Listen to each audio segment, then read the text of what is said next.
예. 그 뒤에 있는 배후 세력 오늘 드러내시고 발로 밟으시길 바랍니다. 아멘. 자, 요한계시록 9장 말씀인데 1절, 2절, 3절 세 구절 보겠습니다. 요한계시록 9장 1절, 2절, 3절 다 같이 읽습니다. 시작.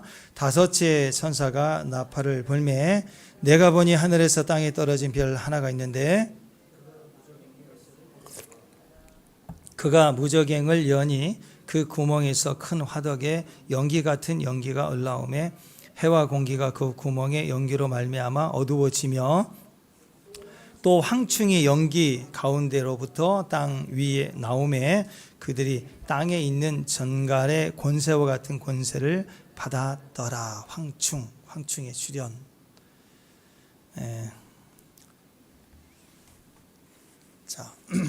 자, 오늘 우리가 요한계시록 계속 하고 있는데요. 우리 아이들 보면은 이렇게 한번 일어나기 시작하면 아이들 자꾸 일어나려고 하죠. 야, 누워 있어. 그냥 계속 뒹굴어. 그래도 자꾸 일어나려고 하고 일어나려고 하다 보면 또 한 발자국 걷기 시작하고 그렇습니다. 그리고 걷기 시작하면 뛰어다니려고 하죠. 그래서 한번 걸었다가 야, 한번 걸어보니 걸어 다닌다는 게 참 힘들구나. 누워 있으면 엄마가 업어줄 텐데 하고 그냥 나 누울래 하고 다시 기어다니는 애 본 적 없죠. 2살 때까지 걸었는데 생각해 보니까 3살 때쯤에 좀 한 1년 쉬어야 되겠다. 그래서 한 1년 기어다니다가 이것도 지루한 것 같아. 그래, 4살 때부터 다시 걷기 시작하자. 뭐 이런 애 없습니다. 한번 걷기 시작하면 다시는 기어다니지 않습니다. 언제 기어다니죠? 어쩔 수 없을 때. 나이 너무 늙어가지고 몸이 아프고 다리가 힘들 때, 관절염 생겨 걷지 못할 때 어쩔 수 없어서 그때는 기어다닐 수 있습니다. 근데 정상적으로 인생을 살아간다고 할 때 한번 걸어다니면 기어다니지 않습니다. 믿음도 마찬가지입니다. 한번 걸었던 경험이 있는 사람은 믿음의 맛을 보면 믿음 일을 걸으면 환난과 핍박과 어려움이 와도 참 힘들고 어려워도 날씨가 더워도 믿음으로 걸어갔더니 맛있더라 그러면 퇴보할 수가 없습니다. 다시는 안 돌아와요. 타락한다고 그러잖아요. 약간 미혹받을 때도 있고 시험 들 때도 있습니다. 그러나 방황할 때도 있지만 반드시 돌아와요. 탕자는요 반드시 돌아오게 돼 있어요. 탕자가 아니니까 안 돌아온 거예요. 진짜 자식은 돌아와요. 왜? 아들이니까. 방황하는 게 중요한 게 아니라 하나님의 자녀가 됐다는 게 중요해요. 하나님은 아담의 실패로 무너진 자기 자녀들의 지옥 가는 것을 절대로 용납하지 않으세요.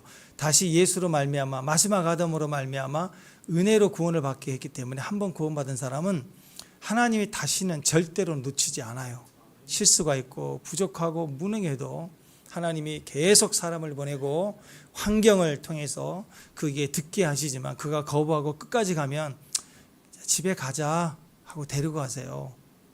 내버려 두지 않아요. 그러니까 그 완전한 하나님 사랑에 우리가 있다는 것을 믿으시길 바랍니다. 생명의 말씀, 십자가의 복음을 증거하면 그것을 통해서 우리가 믿게 되잖아요. 그러면 중간에 혹시 넘어지고 깨진다 할지라도 반드시 돌아옵니다. 십자가의 복음이기 때문에 돌아와요. 만약에 내가 능력 있고 내가 성실한 결과 도덕적 또는 윤리적인 어떤 절대적 수치를 얻어서 내가 이렇게 됐잖아요. 뭐가 혹시 구원이 있다고 하면 구원 없어요. 근데 구원이 있다고 합시다. 그러면 무너지면요 답이 없어요.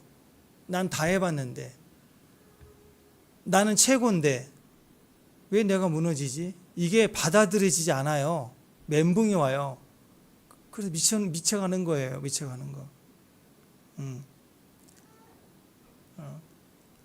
고등학교 때 우리 친한 친구 중에 한 녀석이 있는데 공부를 되게 잘했거든요. 되게 잘하는 친구예요. 근데 같이 운전면허 시험을 봤는데 계속 이론에서 3번 떨어진 거예요.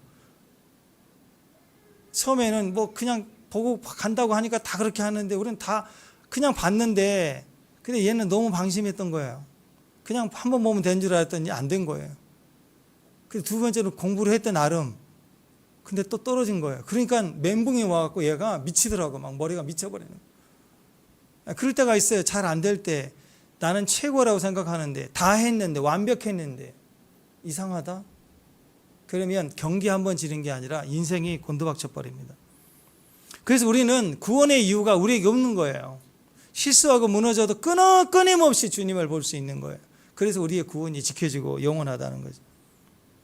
그러니까 고난과 환난, 어려움이 올 때 믿음을 버린다고요? 예, 버릴 수 있어요. 버리고 도망가기도 해요. 근데 조금 지나면 그렇게 팽개쳐진 믿음이 우리를 붙들고 다시 끌고 온다고요. 믿음이 이기는 거야. 내가 이기는 게 아니라, 내가 구원받은 게 아니라 내가 믿었기 때문에 믿음이 나를 구원해 주는 거라고. 믿음의 말씀을 가지면 말씀이 나를 인도해 가요. 나를 지켜주는 거예요. 여러분 주의를 지키면 주일이 우리를 지켜주는 거라고. 그래서 말씀 한 절이 그렇게 중요한 거예요. 지난번에 우리 방석 한 장 신앙 그랬죠.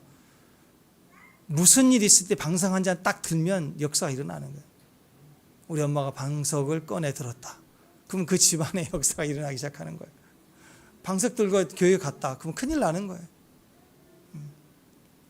축복합니다. 믿음이 이기는 것입니다. 믿음이 우리 인생을 견인해 가는 거예요. 믿음이 있어야 됩니다. 창세기로부터 구약의 모든 가르침, 신약에 나타난 그리스도의 사랑의 모든 가르침들을 한번 종합해 본다면 이 천지 만물을 하나님께서 창조하신 목적이 무엇인가? 하나님께서 천지를 창조하신 그 순서를 보면 첫째 날부터 여섯째 날까지 피조세계를 영역을 상징하고 넷째 날부터 그 영역의 주관자들을 상징하고 다 창조하셨고 맨 마지막 여섯 번째 날에 사람을 창조하셨습니다. 그러니까 이 모든 천지 만물은 누구를 위한 거냐면 사람을 위한 거예요. 여러분 두 사람이 만나 정말 사랑에 결혼을 했다 그러면 보통 어떻게 해요? 결혼하고 나서 옛날에 없을 땐 그랬죠. 숟가락 하나 가지고 둘이 만나가지고 시작할 수도 있지만 요즘 정상적이면 그러진 않죠. 두 사람이 만나면 결혼식 하기 전에 뭐예요? 살집 만들고 살림도 사고 다 준비한 후에 입당, 입주 그러잖아요. 안 그래요? 하나님께서도 여섯째 날 사람을 창조하기 전에 사람을 만들어 놓고 벌거벗은 대로 내버려 두고 이제 만들어 줄게 하고 집을 만드는 게 아니고 하나님이 온 우주를 완전하게 만들어 놓으신 거예요. 그리고 나서 사람을 마지막에 창조하시고 그 중앙에 두셨다. 하나님은 그만큼 사람을 귀하게 여깁니다. 아멘? 믿습니까? 아멘? 대답이 없네. 믿습니까? 좀 대답 좀 해요. 마태복음 16장 26절 읽어보시기 바랍니다. 시작. 온 천하를 놓고도 제 목숨을 잃으면 무엇이 유익하리요? 사람이 귀해요. 사람이 아름다운 거예요.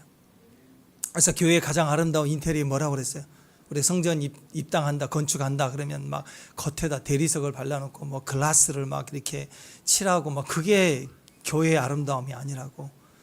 아무리 그렇게 세계 최고의 인테리어를 해도요, 영광이 임하면 사람 다 눈 감고 있고 그 눈물 흘리기 때문에 볼 수가 없어요, 인테리어를. 회개하는 그 눈물, 그 사람의 존재가 가장 아름다운 교회 인테리어. 교회 안에는 회개하고 기도하고 영광 아래에 누워있는 사람이 바글바글해야 그 교회 인테리어라고. 교회의 아름다운 교회 모습이에요. 여러분, 사람이 귀합니다. 여러분이 귀해요. 이 세상에 여러분이 제일 중요한 사람이에요. 아멘. 그건 다른 사람에 비해서가 아니라 다른 사람을 멸시해도 된다는 그런 거 아니에요. 온 우주에 하나님이 나를 사랑하신다는 사랑의 중심과 그분의 사랑에 대한 관점이 그렇다는 거예요. 내가 그렇게 소중하다. 나라는 존재가 참 귀하다. 그렇게 우리가 믿어야 되는 겁니다. 여러분, 동물 학대하면 안 되잖아요. 힘없이 학대받고 죽어가는 동물들 보면 가끔씩 이렇게 동물 구조하는 거 보면 사람들이 막 버리고 그래가지고 얘가 막 병 들어갖고 다리 절절 막 찔리고 공사판에 가다가 뭐 귀가 하나 찔리고 그렇게 골마가면서 다니는 개 구조하는 거 보세요. 참 마음이 아파요. 어떻게 인간이 저렇게 잔인할까? 어떤 개는 여기다가 못이 박혀 있는 채로 돌아다니는 개. 동물 구조다가 왔는데 신고해서 구조를 해주려고 하는데 사람 보니 겁나갖고 막 더 숨는 거예요. 공사판 콘크리트 더미 속으로 막 더 숨어가는 거예요. 상처를 받아서. 근데 어떻게 해서는 구조해서 살려내니까 참 귀하더라고요. 의사들만 귀한 게 아니라 보니까 수사님도 대단히 귀해요. 그 아이 그 개 살려낸 거 보니까 막 나중에 꼬리치는 거 보니까 너무 감사해. 나도 내 이마에 뭐가 박혔나 한번 생각해 봤어요. 동물 학대하면 안 돼요. 하나님은 동물만이 아닙니다. 온 세상의 모든 피조 세계의 가치가 참 귀하고 소중합니다. 그래서 우리가 휴가 때나 여행 때 한번 세상 가서 보면 바다만 봐도 마음이 그렇게 아름답고 정말 위대하고 넓어지는 것 같고 세상이 너무 아름답다는 생각을 할 때가 많이 있어요. 하나님은 그 모든 세계, 피조 세계, 그 귀한 세계를 다 값주고 다 주고서라도 여러분 한 사람을 구원하시기를 더 기꺼이 원하신다. 하나님은 온 천지보다 우리를 더 귀하게 여기신다는 걸 알아야 돼요. 온 우주 동물보다도. 이미 이 땅을 향하신 하나님의 뜻이 그 독생자 아들 예수 그리스도를 대속물로 우리에게 보내주셨다는 거예요. 그렇기 때문에 우리를 위해서 그 사랑의 하나님이 눈물을 흘리셨다라는. 우리 인간은 우리 죄악으로 심판을 받기에 합당하고 마땅하지만 하나님은 먼저 피조 세계로부터 심판하세요. 오늘 말씀을 보세요. 나팔에 불려질 때마다 그래 사람 너가 타락한 거야. 너 때문에 온 피조 세계가 부정하게 됐구나. 이리 와. 너부터 내가 징계하리라. 이렇게 안 하고 하나님이 심판의 과정을 보니까 제일 먼저 피조 세계부터 심판을 하세요. 왜 그래요? 우리를 사랑하니까. 마지막 심판에 들어가서도 순서로 보면 하나님이 우리를 얼마나 아끼시고 사랑하는가를 느낄 수 있다라는 거예요. 이 땅이 이 피조 세계가 심판받고 징계받고 환란으로 들어갈 때 그 심판의 과정이 이미 진행되어지는 순간에도 그것도 한 번에 불로 다 태워버릴 수도 있지만 오늘 말씀을 보세요. 3분의 1씩 태워가는 거예요. 이게 뭐예요? 어떤 사람은 3분의 1, 이 초목의 3분의 1을 다 타버렸다고 얼마나 무시무시해요. 근데 그것만 보지 마세요. 하나님이 어떤 분이신데 심판을 3분의 1만 하세요. 훅 불면 다 날아가는데 그건 뭐예요? 3분의 2가 있다는 건 뭐예요? 남겨두셨다는 건 뭐예요? 우리에게 경고하고 있고 기회를 주고 있는 거 아니에요. 어쩜 그렇게 심판이 딱 3분의 1 치만 계속 심판하실까요? 경고하시는 거라고. 기회를 주고 있는 거라고. 이 땅이 심판받고 징계받는 과정을 통해서라도 우리에게 한 영혼이라도 마지막에 한 영혼이라도 좋으니 회개하고 돌아와 구원받아라. 구원의 문을 열어놓고 심판을 무시무시하게 보여주고 계시는 거예요. 그래서 일곱 나팔의 재앙이 의미하는 것은 그 하나하나의 현상을 가지고 따지지 말고 주님의 마음으로 보셔야 돼요. 주님의 마음이 어떤가? 여기 우리의 답을 할 수 있어야 됩니다. 일곱 나팔의 재앙은 이 땅을 향하신 하나님의 심판이 공개적으로 이제 드러나기 시작하는 거예요. 심판이 본격적으로 시작하게 되니까 사람이 이거 무슨 일이야? 두려워하기 시작하는 거예요. 지금 전 세계가 전쟁의 긴장 속에 들어가잖아요. 전쟁은 그럴 수 있어. 심판으로 보기도 합니다. 그러나 인간이 한 거잖아요. 인간의 첨단 기술의 우주 시대, 요즘에 스타워즈처럼 뭐 탱크에서도 항공모함에서도 레이저로 쏴가지고 드론을 맞히니 뭐 레이저 무기가 나와요. 레이저로 삑 비치면 터지고 막 이제 이런 게 나와. 우주 스타워즈처럼. 이런 첨단 시대에 지진 한번 쓰나미 한번 나버리면 감당이 안 돼요. 인간이 똑똑하고 그리고 첨단의 기술을 가졌다고 해도 인간이 한번 주님이 이 기후 재난 한번 치면 우리는 꼼짝해요. 답이 없어요. 답이. 그러니까 이러한 이 땅의 심판의 영역들을 볼 때 천재지변이라 이건 있을 수 없는 우연히 태풍이 오는 정도가 아니라 전 세계 한국이 3분의 1, 미국이 3분의 1, 중국이 3분의 1, 좀 미워도 3분의 1, 3분의 2 아니에요. 3분의 1. 막 이렇게 3분의 1만 치고 간다 그러면 이건 이유가 있는 거 아니에요? 우연이 아니죠. 경고라는 거예요. 경고. 두려워하고 돌아오라는 거라고. 우리를 향한 경고입니다. 기회를 주고 있는 겁니다. 우리가 어떤 사랑의 대상인지 세상이나 심판의 재앙에 두려워할 존재가 아니라 하나님만 바라봐야 되는 사람이라고 하는 것을 우리에게 메시지를 하고 있는 게 바로 이런 재난이에요. 오늘 말씀 내용의 7 나팔 중 5번째 나팔의 재앙인데요. 돌이켜보면 4번째 나팔까지 8장에서 4번째 나팔까지 불었는데 오늘 말씀이 9장 12절까지 1절부터 12절까지가 5번째 나팔입니다. 정리하면 첫 번째부터 4번째 나팔 8장에 나와 있던 쭉 이하를 보면 첫 번째에서 4번째 나팔은 출애굽기에 임했던 10가지 재앙하고 약간 연관이 되어 있습니다. 10가지 재앙 여러분 기억하시죠? 피게 이파돌, 도금의 흑창 잊어버렸어요? 네. 피게 이파돌 피 뭐예요? 피의 재앙, 개구리 많아졌죠. 이의 재앙, 파리 재앙, 돌림병 막 돌아가는 피게 이파돌, 도금의 흑창, 독종, 우박. 그래서 이 7번째 우박, 그걸 보니까 오늘 첫 번째, 4번째까지 나팔 가운데 애굽에 임한 이 재앙 중에 7번째 재앙이 우박이거든요. 우박과 관련되어 있습니다. 첫 번째, 피게 이파돌, 도금의 우박이 7번째 재앙하고 연결이 돼요. 땅의 3분의 1이 타버렸대요. 우박이 와가지고 수목의 3분의 1도 박살이 나버렸어요. 막 우박 이만한 게 와서 때리니까 나무도 또 박살이 났다. 자, 출애굽기를 한번 돌이켜보면 10가지의 권능, 또 애굽에서는 대재앙인데 이 재앙이 제일 중요한 게 뭐예요?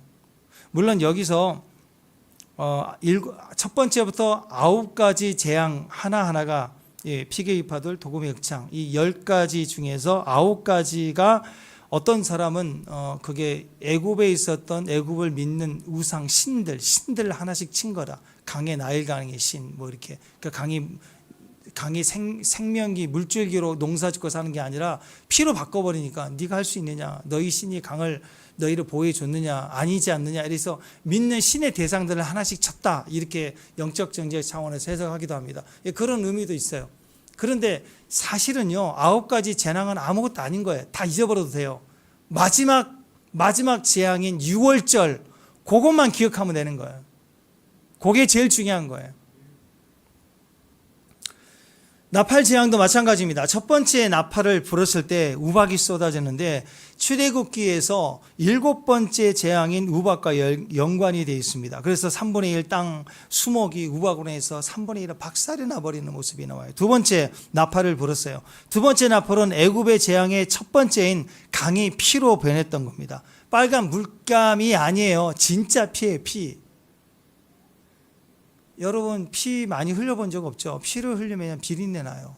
피비린내. 4살인데도 우리 군대에서 훈련받을 껍질 벗겨져가지고 막 매일 이렇게 그 소독하고 피가 나오고 붕대거리는 그 며칠 더요 냄새가 나요. 피 냄새가, 비린내가. 근데 강이 피로 다 바뀌면 얼마나 냄새 날까요? 살 수가 없어요, 살 수가. 선지국도 아니고. 무시무시합니다. 애굽 재앙의 첫 번째인 피가 강이 피로 변한 것처럼 바다가 피로 변했대요. 무시하죠. 온 바다가. 바다의 3분의 1이 피가 되었다. 세 번째 나팔을 불었더니 쓴 쑥이에요. 쓴 쑥. 물의 3분의 1이 쓴 쑥이 됐대요. 먹지 못하는 물이에요. 쓴맛이라고 하는 것은 영적으로 우상숭배할 때 나타납니다. 여러분 우상숭배하면요 인생이 써요. 쓰디 써요. 또 다른 맛이에요. 고난 고통 중에서도 쓴맛은 좀 달라요. 우상이 뭐라고 그랬습니까? 이미지라고 그랬죠. 지금 이 시대에는 산에 가서 돌을 깎고 나무를 깎아서 우상숭배하지 않아요. 지금은 미디어를 통해서 우상을 섬기고 자기 자신의 사랑하는 이미지, 브랜드를 가지고 우상숭배. 굳이 구찌를 가지고 산다. 그거 아니면 밥도 안 먹겠다. 그건 우상숭배예요. 좋은 물건 살 수 있지만 굳이 그거 하나만 아니면 안 되는 거. 그 맛집 아니면 안 먹는 거. 어떤 분은 여름날 냉면을 꼭 여름 내내 그 집만 먹어. 우상숭배예요, 우상숭배. 이미지가 바뀐 건 전부 우상숭배예요. 아닐 수 있어요. 이왕이면 그거 먹을 수 있지만 아닐 수 있잖아요. 많이 기다리기 힘들 때는 다른 거 먹을 수도 있잖아요. 다른 냉면은 냉면도 아니래. 뭐 이런 식이면 이건 우상숭배예요. 우상 숭배를 하게 되면 인생의 쓴맛이 느껴집니다. 있어요. 물질의 쓴맛을 보게 될걸요. 건강의 쓴맛을 보게 될 거예요. 세 번째 나팔의 재앙이라는 거예요. 그냥 뒤집어서 얘기하면 세 번째 나팔이 불 때 온 땅의 사람들은 전부 이미지에 빠져 있다는 거죠. 브랜드에. 요즘 저도 그렇지만 어떤 경우는 유튜브를 많이 보는 경우가 길 가다 뭐 하다 보면 보게 된다. 다 보니까. 근데 이게 전부 손에 쥐고 있다 보면 어떤 일이 벌어져요? 전부 반복적으로 보는 것들이 브랜드가 되고 이미지가 될 수 있어요. 잘못된 생각이나 잘못된 어떤 소식과 어떤 내용들을 계속 듣다 보면 엉뚱한 소리를 하는 사람이 된다고. 이게 우상숭배예요, 우상숭배. 그러니까 쓴 숙이 있다는 것은 세 번째 나팔이 불려질 때라면 온 땅에 다 브랜드로 가 있는 거죠, 지금. 전 글로벌 시대로 옷, 차, 모든 게 다 지금 통일돼 가고 있는가 느끼십니까? 브랜드로만 가고 있는. 자, 네 번째 나팔은요, 어둠인데요. 어둠, 애굽의 재앙의 9번째 도금의 흑장, 장자 재단, 흑암의 재앙이 임하죠. 흑암과 연관되어 있습니다. 그래서 밤과 낮의 3분의 1이 어두워진대요. 밤은 물론 어두워지겠지만 낮의 3분의 1이 완전히 칠흑처럼 껌껌해져 버려요. 밤에 어두운 건 별로 문제가 안 되죠. 낮의 3분의 1이 지금 오전 12시인데 깜깜하다면 이거 굉장히 무섭습니다. 공포가 시작이 되겠죠. 이게 다 뭐예요? 메시지예요. 이런 첫 번째부터 네 번째까지 나팔, 오늘 다섯 번째잖아요. 네 번째까지 나팔은요, 출애굽기에 나와 있던 10가지 재앙과 연결이 되어 있는데, 출애굽기에서 10가지 재앙은 바로에게 경고하는 거였어요. 바로가 신이다, 자기가 신이다 하면서 애굽의 신이다, 애굽의 그 화려한 강함을 자기가 신이다는 상징으로 봤는데, 주님이 그래? 네가 신이냐? 하고 애굽에 자랑하는 것들을 다 쳐버리는 거예요. 그러니까 바로에 대한 경고죠. 세상의 강팍함, 바로의 강팍함을 깨기 위한 경고입니다. 그래서 바로가 후반에 오면서는 알았다, 가거라 막 그랬잖아요. 허락한다, 내 백성을 가게 하라, 가라. 그래놓고 그 다음날 아니다 막 그러잖아요. 근데 언제 완전히 꺾여요? 자기 아들, 생명에 주관하는 신이 박살이 깨지고 하나님만이 참 신이다, 자기 아들이 죽게 되니까 무릎을 꿇고 보내잖아요. 바로의 강팍함이 깨지는 거예요. 아들 죽고 나서 깨달으면 안 되죠. 그죠? 이렇게 수많은 악한 귀신 충만한 애굽의 대장에게도 이런 단계로 계속 경고해 줄 때 깨달아야 되는데, 아들 잃고 나서 회개하면 뭐예요? 돌이키면 뭐예요? 잘 들어야 돼요. 우리가 이런 경고에 대한 메시지는 우리에게 항상 기회를 주는 거라고. 기회. 경고하고 그리고 책망하는데 오히려 고집을 피우는 사람들이 있어요. 때려보라고 막, 더 해보라고 막. 그건 죄예요, 죄. 죄는 꺾여져야 되는 거예요. 자, 그런데 그냥 이건 경고의 의미라기보다는 10가지 재앙이 애굽의 신들을 쳤고 그 배후의 세력을 무너뜨리는 해석도 있지만, 정말 중요한 해석은 유월절 때문이다라는 거예요. 마찬가지입니다. 중요한 건 이제 5번째부터 나오는 나팔 재앙의 의미들입니다. 5번째 재앙에서 다루는 것은요, 이제 더 이상 자연이 아니고 사람을 다뤄요. 사람을. 5번째 나팔 재앙부터는 사람이 다뤄집니다. 8장에서부터 불려진 첫 번째에서 네 번째 나팔 재앙까지는 사람을 직접적으로 죽이거나 사람을 심판하는 재앙이 아니라 이 땅의 환경들, 사람이 사는 환경들을 쳤어요. 땅의 3분의 1, 수목의 3분의 1, 바다의 3분의 1, 강과 샘의 3분의 1, 쓴물이 돼버리고 하늘과 해와 달과 별이 3분의 1로 빛을 잃어버리고, 이 자연계를 통해서 사람들을 간접적으로 하나님이 자연을 치심으로 두려움과 경고와 그리고 기회를 주고 있는 거예요. 근데 9장에 들어가면서부터는 이제 어떤 일이 벌어지느냐, 사람이 얼마나 강팍하는지요. 두려워하면서도 알면서도 고집스러워요. 바로처럼 고집스럽다고. 고집스럽다고. 그리고 맞아야 돼. 맞는 일이 다섯 번째 나팔부터 시작이 됩니다. 마태복음 24장에 예수님이 경고했던 것처럼 똑같이 인류 역사 가운데 이전에도 없었고 이후에도 없었던 심각한 환란이 직접적으로 시작이 됩니다. 그런데 여기서 제일 중요한 건 뭐냐? 그 환란이 이렇게 무섭구나라는 게 아니에요. 뒤집어서 얘기하면 믿는 자들에게는 미치지 않는 재앙이다. 이거 알아야 돼. 이게 중요한 거예요. 이게 중요해요. 마지막 때도 여러 가지 이런저런 재앙들이 막 일어날 겁니다. 믿는 성도들, 하나님의 성도들에게. 그러나 이 재앙이 목표가 아니에요. 하나님은 이 재앙 속의 성도들을 향하여 보호해 주는 게 목적이고, 세상의 심판을 통해서 하나님의 사람들을 보호해 주는 거라고. 그래서 애굽 땅에 임했던 10가지 재앙 중에서도 자연 재앙은 같이 당하다가 사람을 치는 독종이 오고 막 어둠이 오고 이럴 때 고센 지역만은 빛이 있었죠. 하나님 보호해 줬다고.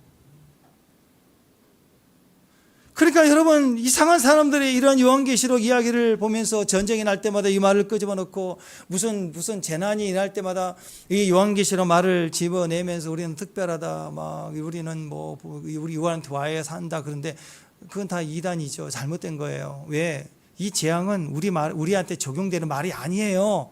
우리가 진짜 믿는다면. 우리가 믿고 막 벌 떨어야 될 말씀이 아니에요. 이건 세상이 이럴 땐 너를 보호할 거라는 사랑의 메시지라고. 그러니까 이거 보고 막 큰 놀라지 마세요. 땅의 3분의 1이 막. 여러분이 있는 곳은 우박이 안 가요. 그러니까 축복합니다. 네. 요한계시록 9장의 내용은 5번째 나팔의 내용인데 좀 어렵습니다. 자, 한번 쭉 한번 읽어볼게요. 자, 1절 한번 읽어보세요. 1절. 자, 1절 시작.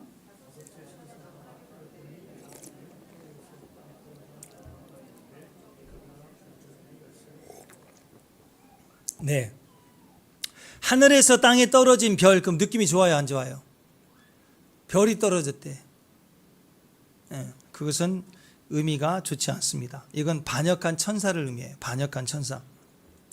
사탄의 역사예요. 이제 사탄의 역사가 본격적으로 5번째 나팔을 불 때부터 사람을 치기 시작하는, 공격하는데, 그가 무저갱의 열쇠를 받았다라고 표현하고 있습니다. 무저갱은 성경에서 다른 표현으로 하면 음부라는 번역이 많고 마귀가 가는 곳이죠. 그래서 마귀를 가둬두는 곳, 우리말로는 지옥, 그게 음부, 무저갱, 그런 곳입니다.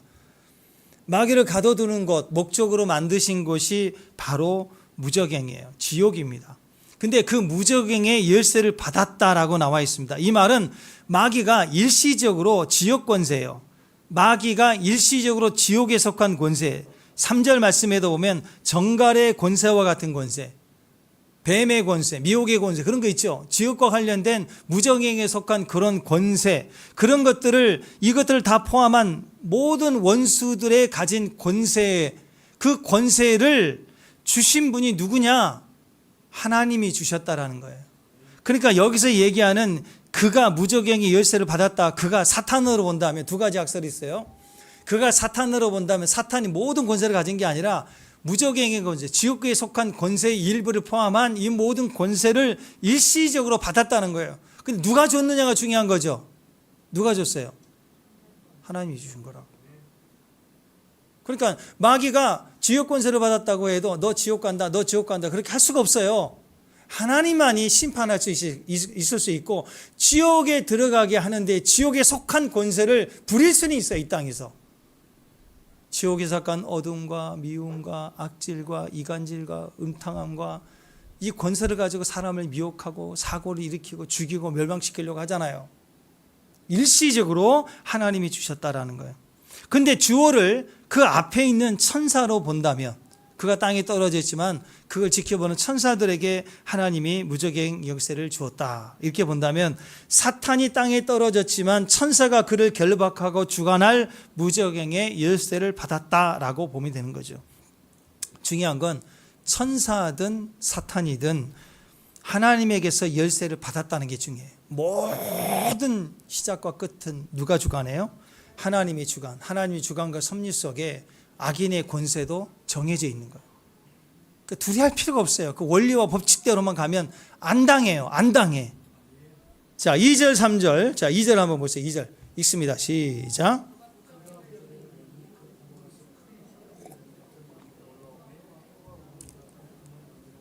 자, 연기가 올라왔어요. 지옥불에서 연기가 막 올라왔대. 연기가 막 올라오면 뿌여지겠죠. 흐려지겠죠. 1절 첫 번째 나팔부터 네 번째 나팔이 자연재해라고 그랬어요. 그런데 인간에게 해당되는 첫 번째 재해, 그게 연기처럼 뿌얘지는 거래요.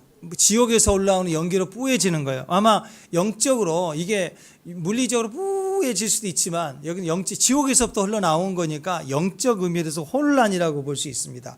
영적 혼란, 영적 혼탁, 판단력이 흐려지고 양심이 혼탁해지고, 그래가지고 어떤 일이 벌어지느냐, 남자인데 여자라고, 여자인데 남자라고 그런대. 남자가 남자라고 말을 못해. 예. 남자가 남자라고 말을 안 한다니까. 말을 하면 차별했다고 고소한대. 그러니까 말을 못해. 법으로 정해져 갖고 이게 이상해진 거예요. 지금. 그래서 혼탁해지니까 모든 것에 대해서 혼탁해져요. 이게 분명히 나쁜 짓을 한 걸 봤어요. 근데 그 사람을 투표를 해요. 왜? 이 사람이 돼야 나한테 유리하니까.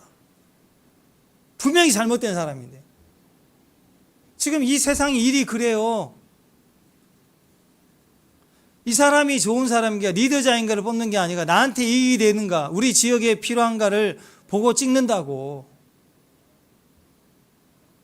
점점 이런 영적인 것이 심리적으로 또 내면적으로 육신적으로 혼탁이 되어져 갑니다. 이게 지옥에서부터 올라온 연기 때문에 그래요. 세상에 혼돈이 와요. 혼탁이 와요.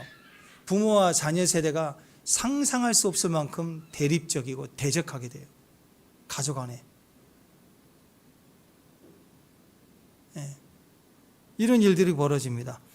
여기에 오늘 주위에 다섯 번째 나팔이니까 오늘 여기에 흐렸던 것들 중에, 이런 혼탁 중에 핵심이 뭐냐면 키워드가 황충이에요. 황충.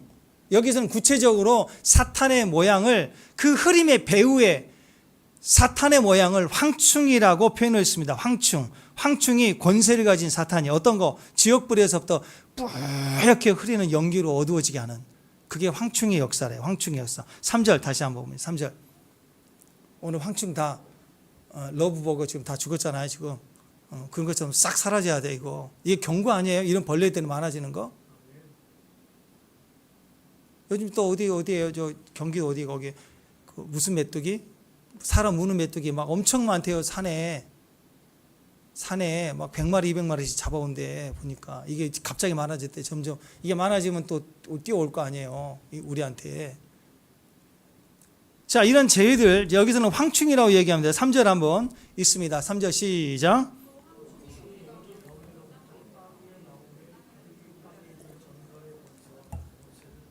자, 보세요. 황충이 연기 가운데서 뿌연 혼탁 가운데 갑자기 턱 튀어나와요.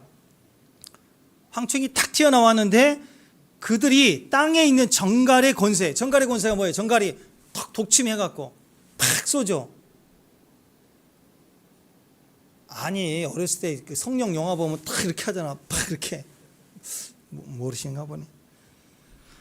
이게 정갈에 가지고 있는 힘과 같은 걸로 독을 쏜대요. 정갈은 독이거든요. 독.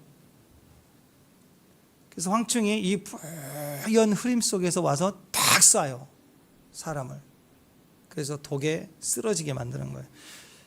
자, 4절. 자, 4절 시작. 땅의 풀이나 각종 푸른 것이나 각종 나무는 해하지 말고,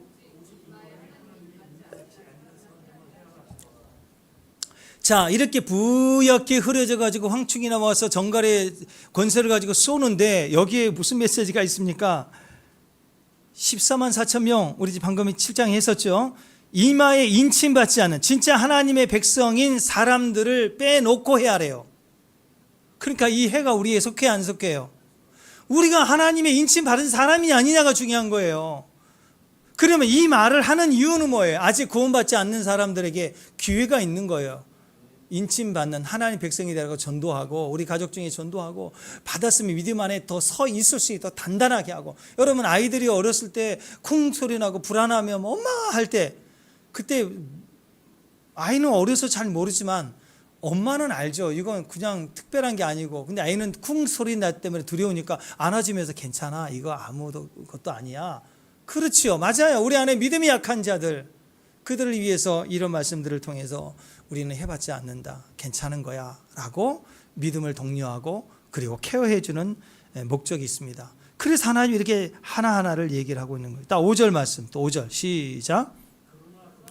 죽이지 못하게 하시고 다설 동안 괴롭게만 하게 하시는데 그 정갈이 사람을 쏠 때와 같았다. 황충 때문에 어두움 때문에 흐려져 갖고 참 신기합니다. 망할 때 보면요 그 똑똑한 사람이 한 방에 망해요. 우리 그럴 때가 많아요. 우리 중에 제일 똑똑한 사람이에요. 제일 잘 나가요. 근데 망했대. 어떻게 망했나 했더니 어디 또 몰빵을 했다 한 방에. 그거 하지 말라고 해도 굳이 하더라고. 그래서 확 간다고 확 가. 이런 경우 너무 많이 해요. 그 똑똑한 사람이 어리석은 판단을 진짜 미련한 판단을 해.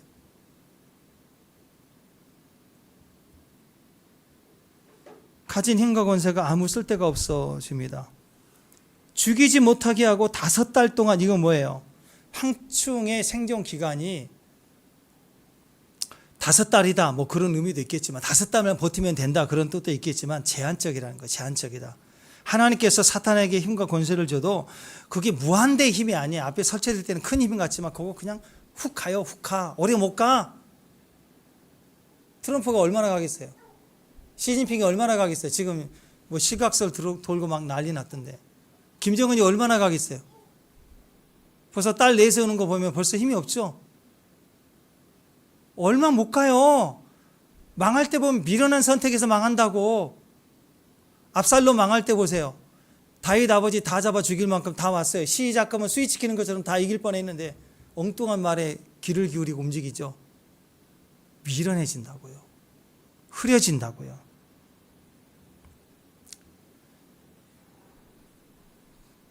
자, 여러분 6절 보세요. 6절 시작. 사람을 죽이를 구하여도 죽지 못하고 죽고 싶어도 죽음이 그를 피하리다. 이 고통 속에서 빨리 죽어버렸으면 좋겠다. 한데 죽지를 않는데 또.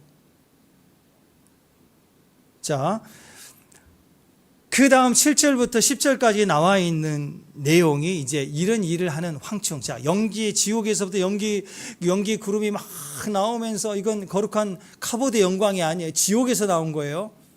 흐려지고 혼탁하고 어두워질 때 황충이 정갈처럼 톡 쏘면서 우리에게 이런 고난이 시작되는데 이 황충의 모양을 얘기합니다. 비유적으로 얘기하는 거예요. 황충의 모양은 전쟁을 위하여 준비한 말과 같다. 뭐 전쟁에서 말은 바로의 준 말은 강함을 상징하거든요. 강함. 머리에는 금 같은 관이 있다. 권세가 있어요. 강하고 권세가 있다. 황충이 그래요. 마귀가 그렇다는 거예요. 마지막 때. 또 8절에서는 여자의 머리털 같은 머리가 있다. 그래요. 머리털은 영광이죠. 영광. 그죠? 화려함이에요. 근데 영적 의미는요. 머리털은요. 강교함이에요. 영적으로 머리털은 강교함이에요. 그래서 저같이 요즘 거울 보면서 머리가 자꾸 여기 빠져요. 이렇게 빠져가는 것은 제가 점점 진실해져 간다는 뜻이에요. 뭐 다는 아니지만 여자분들보다는 남자들이 나이 들수록 진실해집니다. 왜냐하면 머리카락이 점점 많이 빠져요. 하나님 그렇게 하신 것 같아. 여자분들은 웬만한 큰 사고 아니면 탈모 없는데 남자들은 그 웬만하면 다 40대 후반부터 빠져요. 탈모예요. 다 빠져요. 듬성듬성. 주변에서 빠져든지 속에서 빠지든지 막 빠진다고. 진실하니까 그래. 남자분은 진실. 신앙도 진실. 가정에도 진실. 그 나이 들면 방황을 안 해. 집에만 있어. 밥 3끼만 먹으려고 그래. 그래서 힘들어지긴 하지만 근데 남자인데 남자가 머리털이 여자 머리털 같아요. 여자 머리털 같은 머리털을 가진 남자 음탕합니다. 진짜예요. 강교하다는 뜻입니다. 압살롬처럼 반역합니다. 진짜예요. 그래서 여자분들은 나이 들어도 찰랑찰랑 유기견 머리카락이 건강관리 잘했다고 그렇게 보죠. 좋은 거예요. 여러분들은. 근데 남자가 50, 60대인데 막 머리 장발해갖고 막 이렇게 땜 메고 다니고 머리 막 샴푸 빗고 그건 밥맛이에요, 밥맛. 그 문제가 있는 거, 영적으로 문제, 강교한 거예요, 강교한. 예. 우리 소병장님 여기 좀 빠지던데. 우리 진실의제 가고 있어. 우리 진실의제 가고 있다고. 괜찮아, 진실해. 심든지 뭐 심어도 뭐 찰랑찰랑 하겠어요. 그때 지나가는. 그 다음에 나와 있는 게 그 이빨은 사자 이빨 같다. 잔인하다는 거. 사자 이빨은 끊어내잖아. 물면 팔뚝도 뼈도 막 부셔뜨리면서 끊어내. 잔인하다. 그 다음에 철 호심경 같은 호심경이 있다. 가슴에 막는 방패이죠. 철저한 방어와 자기 방어.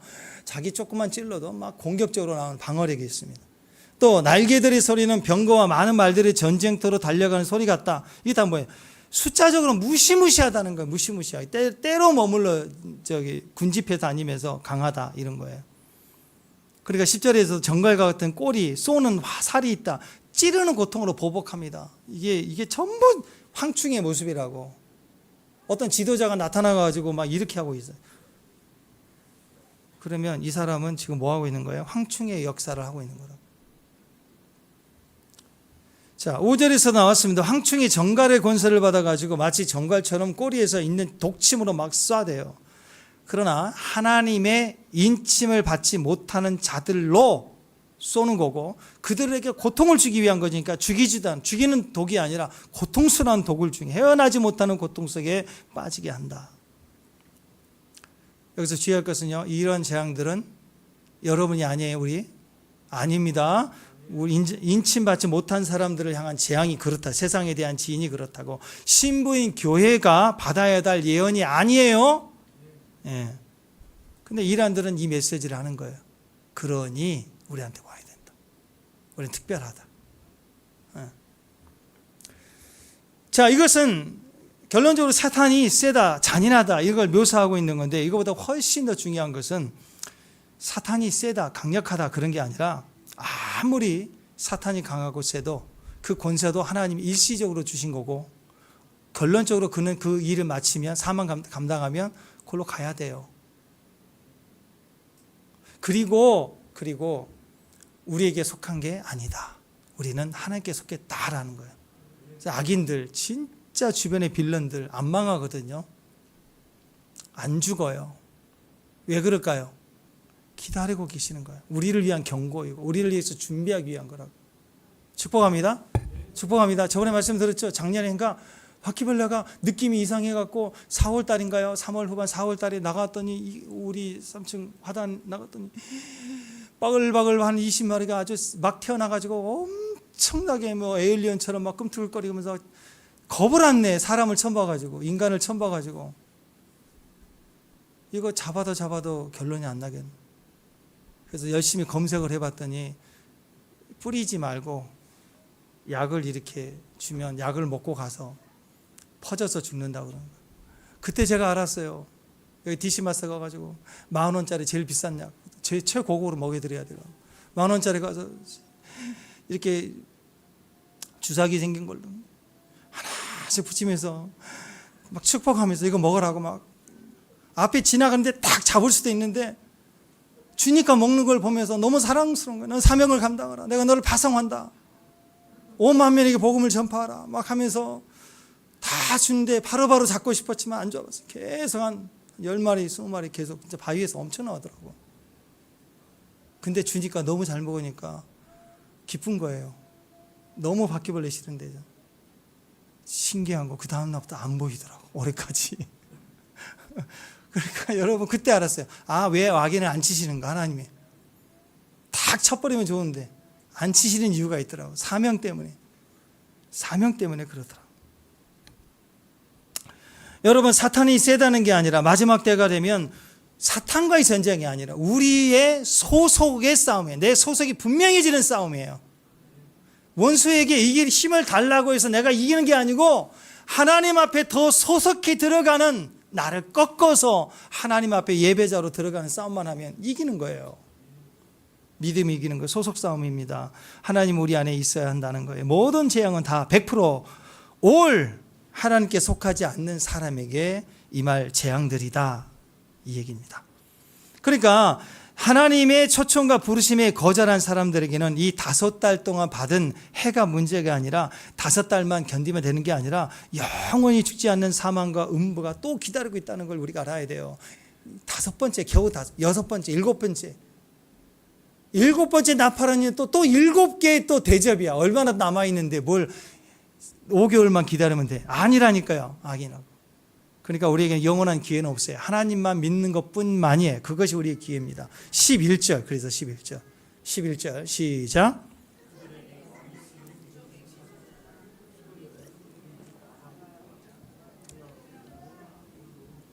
자, 여기 보니까 그들에게 왕이 있다 그랬는데 그 군대, 이러한 무시무시한 사탄의 세력, 강한 정갈의 권세를 가진 황충의 무리들과 같은 이 무시무시한 고통을 주는 사람들에게 해를 가하는 이런 존재들의 배후에 뭐가 있냐? 왕이 있더라는 거예요. 왕. 요놈 잡아야 된다는 거죠. 진짜 왕. 그 배후에 왕이 조종하더라. 사탄이라는 거예요. 사탄. 그들에게 왕이 있도다. 아, 바퀴벌레 하나, 2마리, 3마리 짚는 게 아니라 그 배후에 영적 왕이 있구나. 그 군대의 왕을 잡아야 되는구나. 우리의 싸움은 혈과 육이 아니구나. 그 배후에 대적자, 원수를 쫓아내는 거구나.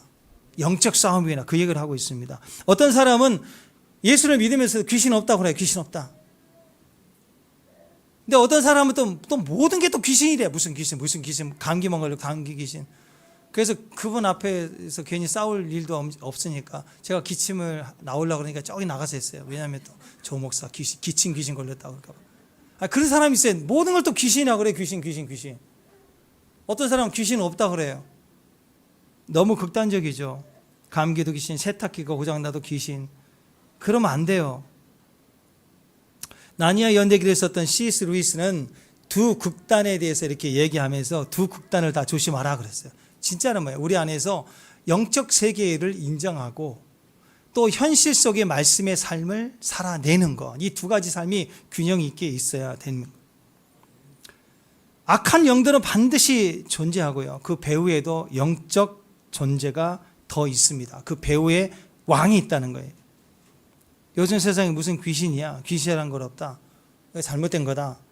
또는 모든 것이 다 귀신이다. 이것도 다 잘못됐다라는 거죠. 냉정하게 우리는 어둠의 존재를 인정해야 되고 그 배후에는 반드시 어둠의 역사 뒤에는 어둠의 영이 있고 그 어둠의 영들의 그 뒤에는 배후에 더 큰 왕이 주관자가 있다. 사탄이 있다. 그예요. 사탄이 이 땅의 모든 사람들의 마음속에 무지를 집어넣고 탐욕을 집어넣고 정욕을 집어넣고 욕심을 집어넣고 그래서 우리에게 막 거기서 춤추게 만드는 거예요. 넌 돈 때문에 이익 때문에 춤춰라. 타락함을 춤춰라. 너만 즐거워라. 막 자극을 한다고. 그래서 세상은 가면 갈수록 뒤죽박죽 이상해지기 시작하는 거예요. 그래서 아이들에게 시키는 교육 하나하나가 그게 영이에요. 영. 어느 순간 내버려 뒀더니 마음대로 교육했던 내용대로 성 정체성이 흐려져 버렸어요.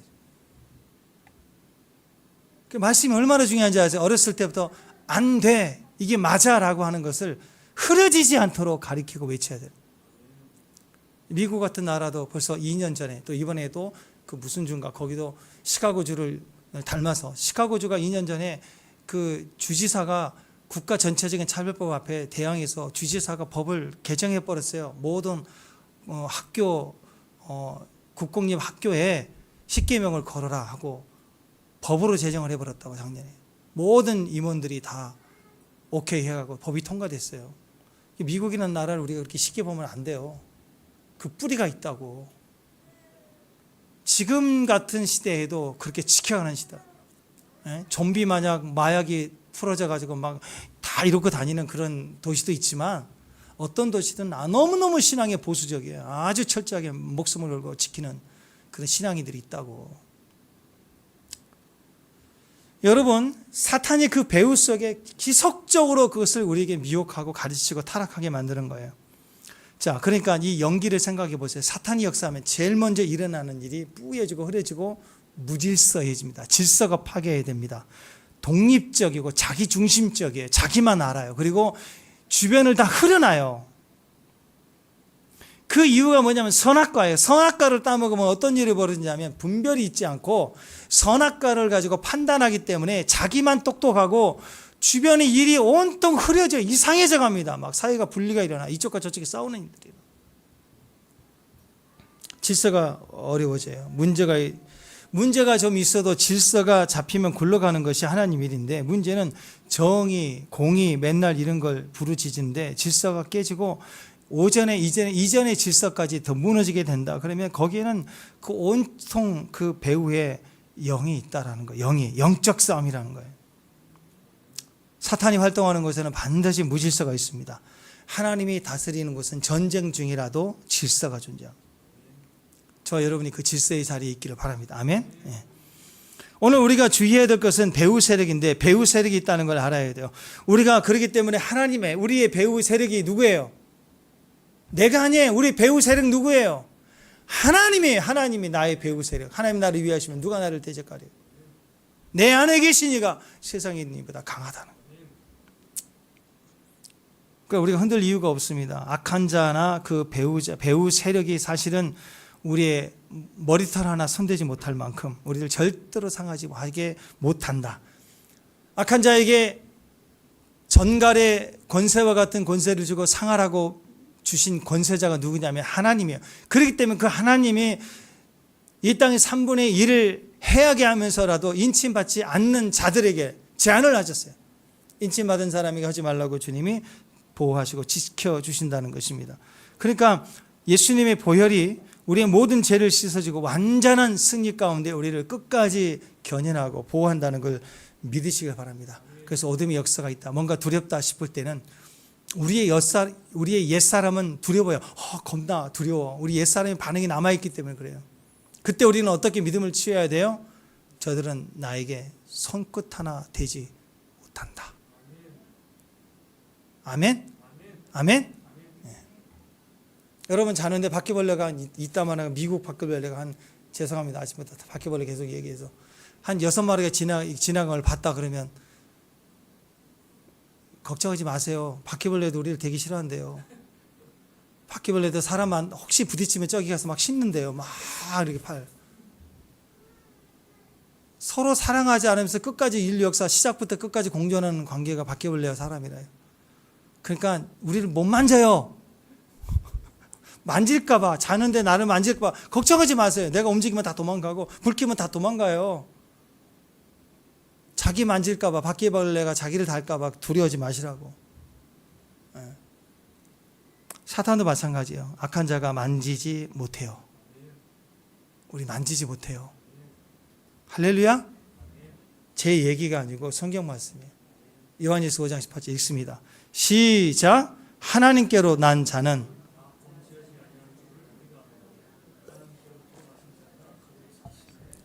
악한 자가 그를 만지지도 못하리라. 못 만져요. 못 만져.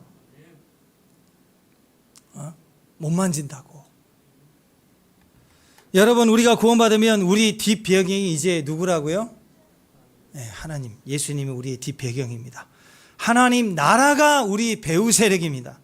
그러니까 예수가 없는 자들에게는 오늘 이 11절 말씀이 그대로 임하지만 우리에게는 아니라는 거예요. 자, 11절 다시 확인합니다. 시작. 그들에게 왕이 있으니 무저갱의 사자라. 히브리 말로는 그 이름이 아바돈이요, 헬라어로는 그 이름이 아우블론이라. 자, 여기 보니까 그들에게 왕이 있다. 그 군대 뒤에는 그들의 왕이 있어요. 마귀는 그 뒤에 그들의 왕 사탄이 있다고. 사탄이. 근데 우리 뒤에는 배우가 누구예요?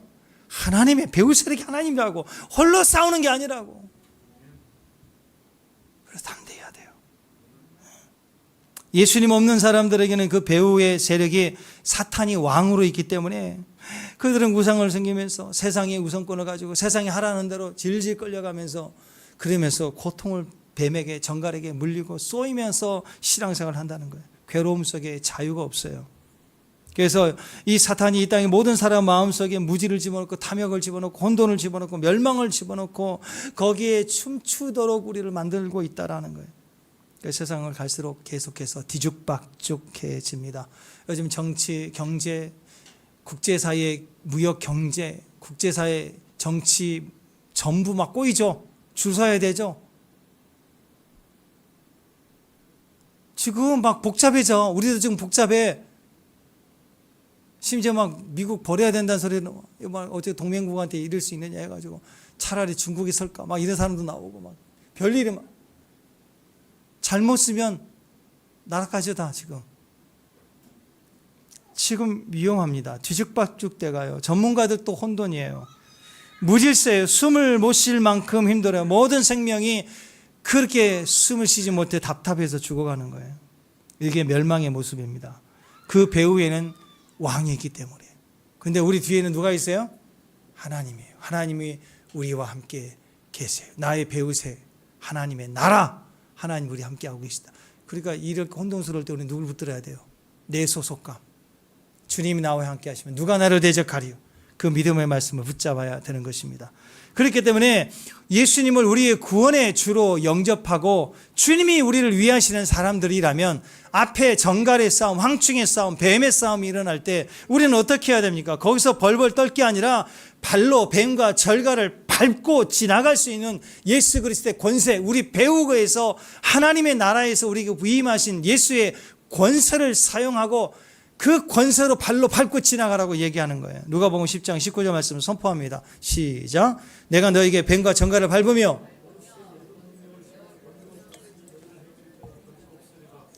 우리에게 원수의 모든 권세를 제할 권세를 받았대요. 아멘. 뱀과 정갈을 발로 밟을 수 있는 권세를 받았대요. 너희를 해할 자 결탄코 없다. 그러므로 뱀을 벌면 벌벌 떨 게 아니라 그 배후의 왕 때문에 떨 게 아니라 혼돈이 임하면 발로 밟고 지나가라는 거예요. 여러분 우리 예배 현장, 우리 삶의 현장에서 이런 황충의 역사가 시작되면 제일 먼저 일어나는 일이 뭔 줄 아세요? 제일 먼저 예배가 중단이 됩니다. 예배가 공격을 받습니다.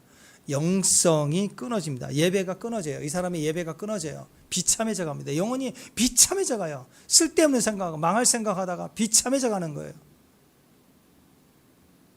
예. 요엘서에 보면 황충의 해를 받게 된 결과가 나와요. 1절부터 4절인데 4절만 한번 보겠습니다. 요엘서 1장 4절 시작. 팥중이가 남긴 것은 메뚜기 먹고 메뚜기가 남긴 것은 느치가 먹고 느치가 남긴 것 누가 먹어요? 황충이 먹는다. 황충이 먹었도다. 황충이 이 팥중이 메뚜기 느치 다 먹고 황충이까지 포함해서 다 똑같은 세력들인데 남은 곡식이 없다라는 거예요. 황충이 지나가면요 곡식이 하나도 남지 않아요. 여러분 영화 같은데 뭐 데이지나 뭐 이런 소설 영화 만든 거 보세요. 메뚜기 떼가 한번 아프리카 지나가 버리면 싹 쓸어버리죠. 싹 쓸어버려요. 하나도 남지 않아요. 신기합니다. 이렇게 나의 삶에 물질이 마르잖아요. 제일 먼저 뭐가 끊어지는 줄 아세요? 예배가 끊어져요. 예배가. 요즘 수요일 예배 뭐 이렇게 교회 많이 그렇죠. 약해진 이유 교회들마다 바쁘니까. 뭐 때문에 바빠요? 먹고 사는 문제. 신기합니다. 물질 때문에 두려움이 계속 임하기 시작하면 예배를 빠지게 돼요. 표면적으로는 누구 때문이다, 뭐 이렇다, 이런 일이 있다, 바쁘다 막 이렇게 하는데 결국 돈이에요. 돈, 만문이라고. 황충이 지나가면 곡식이 남지 않습니다. 자연스럽게 예배가 흐려지고 끊어지게 됩니다. 여기서 말하고자 하는 본격적인 의도는 배고프다 그게 아니라 사람의 즐거움이 말라지기 때문에 사람의 즐거움이 물질 때문에 말라지면 하나님으로부터 얻어야 할 즐거움을 피해가요. 드라이해져 가는 거예요. 드라이해져 가니까 하나님으로부터 받아야 할 은혜까지 피해버리는 거라고. 누구 문제예요? 예, 하나님이 아니라 우리 자신의 문제인데 누구 문제예요? 우리 배후에 누가 있어요 지금? 황충이 역사했다는 뜻이에요. 영적 전쟁해야 될 때에 지금 영적 전쟁해야 될 때. 8절 9절 시작. 너희는 처녀가 어렸을 때 약혼한 남자로 말미암아 굵은 배에 동이고 애곡함 같이 할 것이라. 9절 소제와 전제가 여호와의 성전에 끊어지기. 여호와의 수종하는 제사장을 슬퍼한다. 뭐예요? 성전에서 여호와의 성전에서 전제가 소제 예배가 끊어지고 제사장들은 슬퍼했다. 뭐예요? 제사가 끊어진 예배가 드려지지 않는데 예배에 여러 번 자리가 없어지면 제사장이 울어요. 예배가 끊어지면 안 돼요. 여러분의 예배는 영적 전쟁이라고. 영적 전쟁. 예배를 어떻게 내가 드리고 싶으면 드리고 안 드리고 싶으면 안 드리고 그래요. 천국도 그럴 거예요. 천국도. 만약에 그렇다면 우리는 구원받지 않는 사람일 수 있어요. 갈수록 그 흐름으로 사역하는 거예요. 흐름으로 신앙생활 하는 거지 좋다 나쁘다 그건 주일학교 애들이나 그런 거고. 간식 주면 오고 간식 주면 안 돼. 우리 이런 성경 할 때요 그 티셔츠를 제일 나중에 주기로 바뀌었어요. 옛날에. 왜냐하면 첫날 주고 시작할 때 입히놓으니까 첫날만 다 받아놓고 안 나와요 애들이. 그래서 여름 성경학교 방학 시작하면 교회 3군데 4군데 들리면 티셔츠 4개 갖고 사라지는 거. 뭐 그것도 전도다. 어린 티셔츠에 예수님 밖에 있으니 그것도 전도다 막 이랬는데 아주 아이들이 그랬다고 옛날에. 근데 여러분 사람들은 예배를 내가 판단하고 내가 정하고 내가 참여하고 그런 거 아니에요 여러분. 흐름으로 가야 되는 거. 예배가 끊어진다는 것은 어떤 상태인 줄 아세요? 신앙이 아니라는 뜻이에요. 지금 황충기가 다 먹어치웠다는 거예요. 내 안에 있는 즐거움을 다 먹어치운 거예요. 뭐 때문에? 그 뿌리는 물질 때문에. 물질의 염려 굉장히 큰 영적 전쟁이 시작해요. 두려워하지 마세요. 공급자가 하나님 걸 믿고 가야죠. 이보다 더 할 때도 있었잖아요. 맡겨버리고 기도하라고요. 그리고 대적을 쫓아내라고요.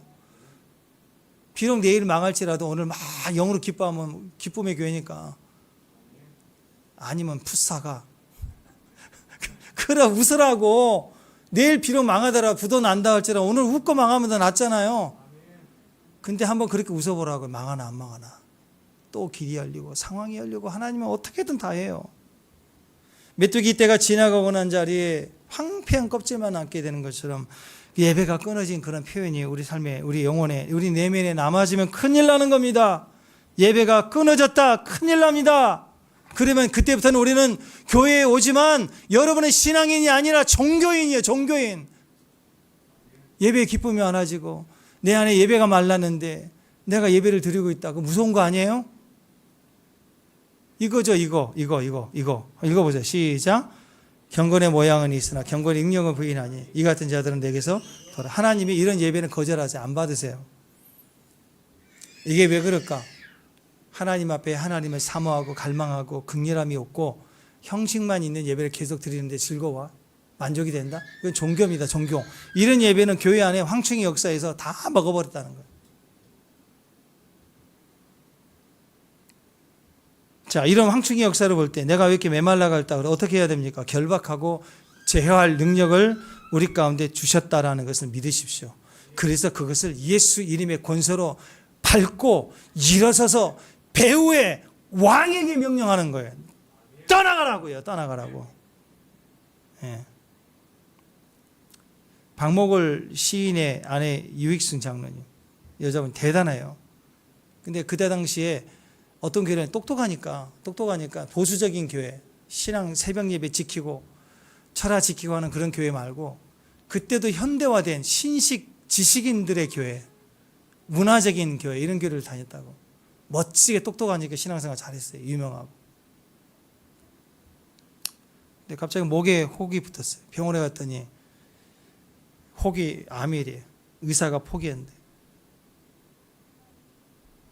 그래서 절망 중에 돌아와서 잠을 잤는데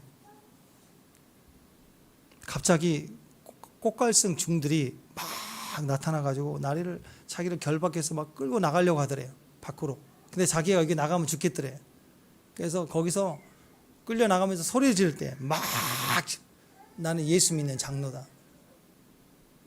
근데 예수란 말만 하니까 이들이 막 벌벌 막 떨리는 거예요. 예수 이름의 권세를 명하네. 당장 내 집에서 나가라. 그랬더니 막 비명을 지르고 나가더라고요. 그때서 이분이 그 꿈에서 깨고 나서 이게 그냥 꿈이 아니라 이게 영적인 거구나. 이건 영적 배후의 세력이 있는 거구나. 그리고 자기 암의 이후에 영적 싸움이 있다는 걸 알게 되고 매일매일 예수의 이름으로 쫓아내고 그렇게 했다는 거예요. 그래서 그 간증을 통해서 자기가 단순히 병에서부터 치유받는 게 아니라 영적 시각이 완전히 달라진 거예요. 모든 배후에 그놈이 있구나. 그놈의 목소리. 나에게 들리지 않지만 나를 미혹하고 주변을 미혹하는 그 음성을 잡아내야 돼요. 그놈, 그 왕, 예수의 권세로 명령해야 돼요. 명령. 쫓아내버려야 돼요. 내 자녀의 배후에, 우리 가정의 배후에, 우리 교회의 배후에, 내 삶에 반복적으로 계속 묶여가는 재정의 일들, 여러 환경들을 예수 그리스도의 이름의 권세로 그 대적의 왕들, 세력들 예수의 이름의 권세로 쫓아내버려요. 대적하는 기도를 하라는 거예요.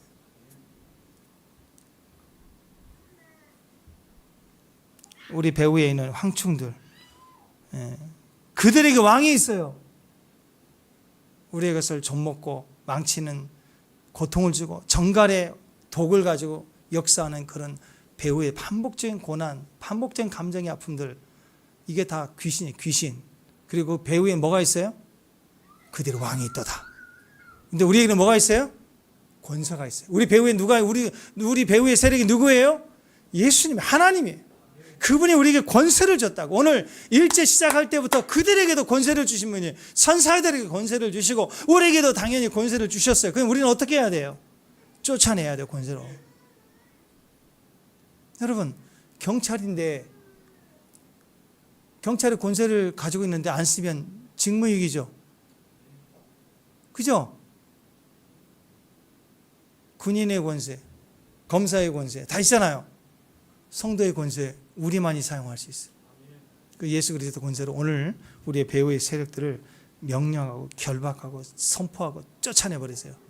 그리고 이러한 재앙의 의미들은 우리에게 속한 게 아닙니다. 아멘? 그렇기 때문에 내 안에 두려움이 임할 때마다 그 두려움의 그 배후 너 왕의 왕 그걸 쫓아내야 돼. 계속 나에게 두려움을 주니까 나의 약점을 타고 들어오니까 대적하라는 거예요. 예수 그리스도의 이름으로 명령해서 대적하라는 거예요. 사랑하는 여러분, 우리가 정말 하나님의 백성이 맞다고 그러면, 하나님의 인침을 받은 사람이 맞다면 우리는 정갈에 쏘이는 자들이 아니라 정갈을 발로 밟는 자들이에요. 아멘? 그러니까 예수 이름의 권세를 가지고 뱀과 정갈을 뿌리면 발이 두 개 넘어가면서 오른발로 뱀을 밟아버리고 대가리를 발로 밟고 왼발로 정갈을 밟고 발로 밟아요. 군대에 가면 군인들 신발 있잖아요. 워커. 그게 굉장히 딱딱하고 발목까지 이렇게 크잖아요. 처음에는 이런 신발 누가 신어요? 발도 안 맞고 훈련 받으면 막 물집도 생기고 이런 신발로 막 뛰게 만드니까 막 힘들어요. 근데 이제 굳은 발이 생기고 막 행군도 하고 그러면 말이 진짜 편해. 이걸 막 족구도 해. 근데 이게 뭐가 좋냐면 딱 하나 느낀 게, 이거 실제 전투 상황이나 이렇게 산에 올라가고 이럴 때는 바위 같은 데 부딪혀도 발목 보호도 되고요. 뱀 있어도 밟아버리겠구나. 독서 살모사 같은 거 와도 밟아버려 그냥. 이렇게 두꺼워가지고 그냥 뱀이고 뭐고 정갈이고 밟고. 여러분, 복음의 신을 신은 전시갑 주석 복음의 신을 신은 여러분, 아멘. 예수의 이름 권세로 뱀과 정갈을 발로 밟아버리시길 바랍니다. 네, 그 권세가 우리 안에 있는 거예요. 하나님의 백성들은 절대로 넘어지지 않습니다. 너희는 정갈을 밟을 그런 권세가 있다. 원수의 모든 능력을 제어할 권세가 있다. 너희를 해칠 자 결탄코 없다. 그게 하나님의 말씀이에요. 아멘. 그래서 선포하는 거예요. 따라서 고백합니다. 내가 예수의 이름으로 뱀과 정갈을 밟으며 원수의 모든 능력을 제어할 권세를 가졌으니 나를 해할 자 결단코 없다. 자기 이름을 넣어서 나 조준호는 해할 자 결단코 없다. 아멘. 네. 아침마다 출근할 때, 아이들 출근할 때 선포해 주세요. 십자가지, 십자가. 안전과 보호를 주장한다. 안전과 보호를, 예수 그리스도로 안전과 보호를 주장한다. 선포해 줘요. 선포해 주라고. 차를 운전할 때 안전과 보호를 주장한다. 기도하라고. 요즘 식당에서 밥 먹을 때도 안전과 보호를 해야 돼요. 왜냐하면 중국산 김치가 진짜 무시무시하더라고. 그래서 혹시 먹을까봐 안전과 보호를 주장. 무슨 독을 마실지라 해를 받지 않고. 기도해야 돼. 기도. 축복하는 권세, 또 대적에게 저주하는 권세, 묶어 푸는 권세, 아멘. 질병을 치유하는 권세, 아멘. 귀신을 쫓아내고 사탄의 능력을 제어할 권세, 보호의 권세, 열린 문의 권세, 성령을 초청하고 환영하는 권세, 자녀들의 권세가 있다고. 아멘. 그 권세를 사용하시라고요. 자리에 일어나세요. 자리에.